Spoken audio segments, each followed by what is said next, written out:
అందరికీ జై భీమ్. తెలంగాణ రాష్ట్ర మీ పేరు చెప్పి స్టార్ట్ చేయండి. మీ పేరు చెప్పి స్టార్ట్ చేయ కాక. నా పేరు తేరా బాలకిషన్. నేను తెలంగాణ ఎస్సీ వర్గీకరణ వ్యతిరేక పోరాట సమితి కోకరిగాను.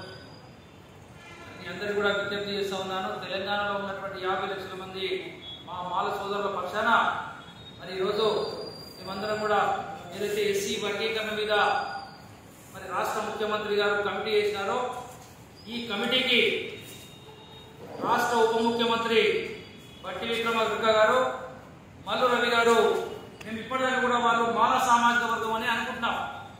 ఇప్పటివరకు కూడా వాళ్ళు మల్లు అనంతరామ గారి కుటుంబ సభ్యులని అనుకుంటున్నాం. మరి బట్టి విక్రమార్క గారు, మల్లు రవి గారు మీరు ఏ సామాజిక వర్గానికి చెందినవారో మరి ఈ తెలంగాణ సమాజానికి తెలియజేయాల్సిన అవసరం ఉన్నది.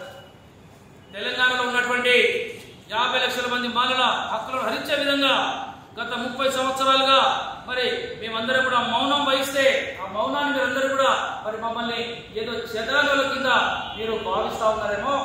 మరి దాన్ని ఈ 30 సంవత్సరాలుగా జరిగినటువంటి మౌనాన్ని వీడాలని చెప్పి వాళ్ళందరూ కూడా ఇప్పుడు అందరూ కూడా బయటకు వస్తా ఉన్నారు.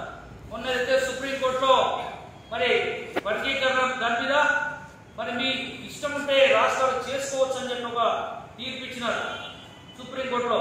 మరి సుప్రీంకోర్టు తీర్పే మేమందరం కూడా తెలంగాణ ఉన్నటువంటి 50 లక్షల మంది మరణము అంగీకరించడం లేదు. ఒక్క తెలంగాణే కాదు యావత్ భారతదేశంలో మొత్తం కూడా వర్గీకరణ వ్యతిరేకంగా ఉద్యమాలు జరుగుతూ ఉన్నాయి. మరి కేవలం తెలంగాణ రాష్ట్రంలోనే మరి మొన్న తెలంగాణ రాష్ట్రంలో ఉన్నటువంటి మా 50 లక్షల మంది మాల సోదరులందరూ కూడా కాంగ్రెస్ పార్టీ రావాలి, మరి రేవంత్ రెడ్డి గారు ముఖ్యమంత్రి కావాలని చెప్పి ఒక దృఢ సంకల్పంతోనే మరి మేమందరం కూడా ఊరుకు తిరిగి రేవంత్ రెడ్డి గారు ముఖ్యమంత్రి కావడానికి ప్రయత్నం చేస్తాం, పోరాటం కూడా చేస్తాం. మరి రేవంత్ రెడ్డి గారు 50 లక్షల మంది మాలలను మరి ఏమని భావిస్తున్నావు ఆయన అని చెప్పి ఈ సందర్భంగా నేను ప్రశ్నిస్తా ఉన్నా ముఖ్యమంత్రి గారిని.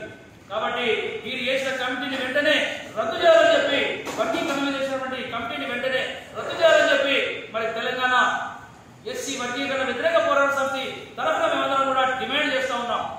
మరి బట్టి విక్రమార్క గారు 2-3 రోజుల్లో, మల్లు రవి గారు 2-3 రోజుల్లో మరి మీరు వర్గీకరణ మీద ఈ స్పష్టమైన వైఖరి తెలియజేయాలని చెప్పి మేమందరం కూడా మాల సంఘాల తరఫున డిమాండ్ చేస్తా ఉన్నాం.